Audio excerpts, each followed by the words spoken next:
First, we must unscrew the sides of the case using the Phillips screwdriver, and then carefully lift the case off the system unit.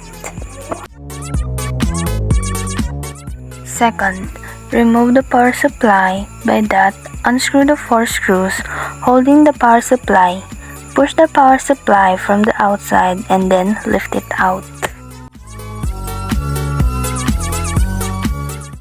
After lifting out the power supply, carefully remove the front panels, 24 pins, USB cables, SATA, and other more cables.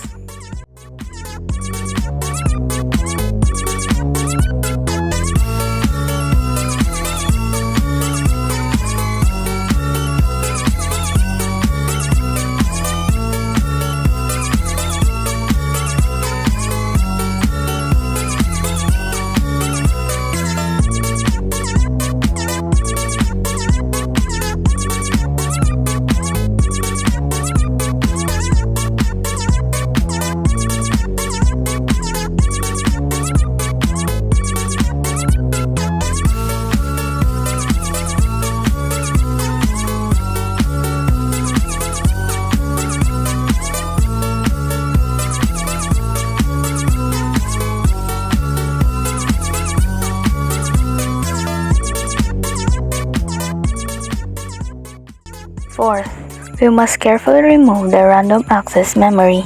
Push down on both tabs holding the RAM in place, which are located at both ends of the RAM.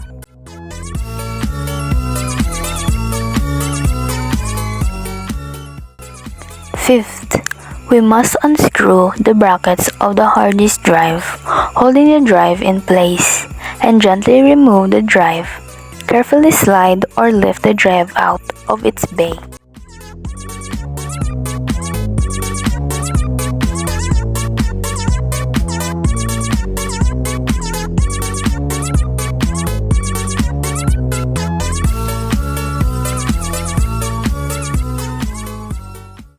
Sixth, after unscrewing the CPU fan, carefully lift it off the CPU.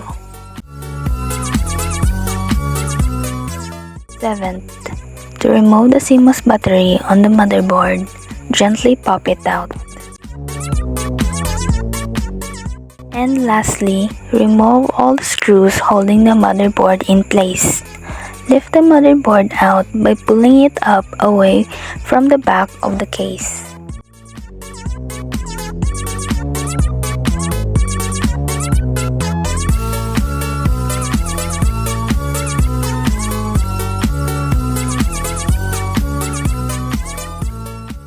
We successfully removed all the components of the system unit.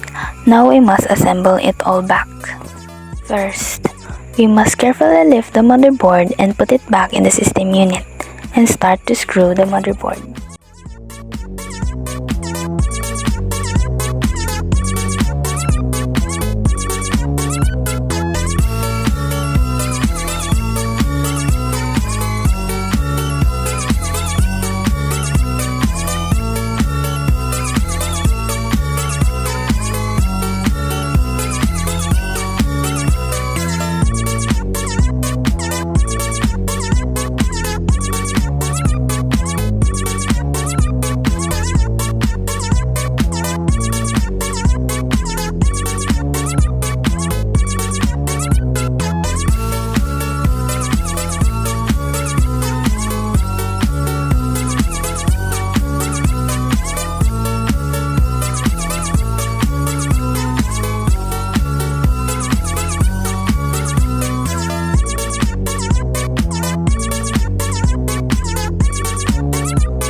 Second, gently put the CMOS battery back in its place.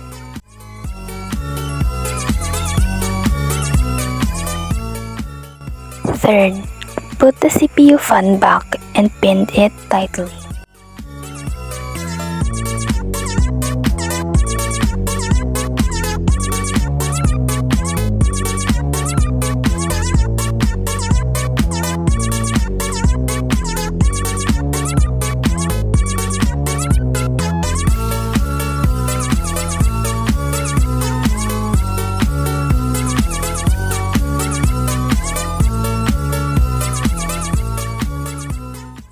Fourth, gently hold the RAM by its sides and slowly push it tightly.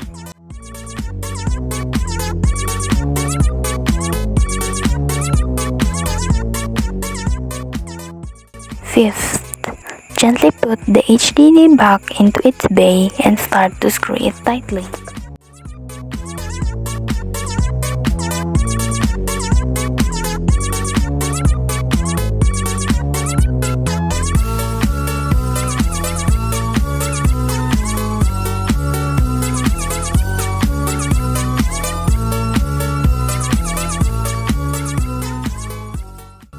Sixth, slowly place the power supply and put back the front panels, SATA, 24 pins, USB cables, and other more cables.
Now, we are finished assembling the system unit.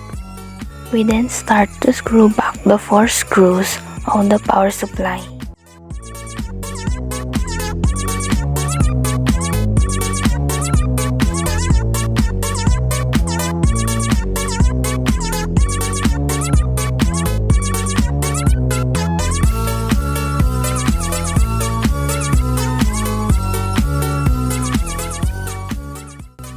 We then put the shell case back and start to screw it tightly.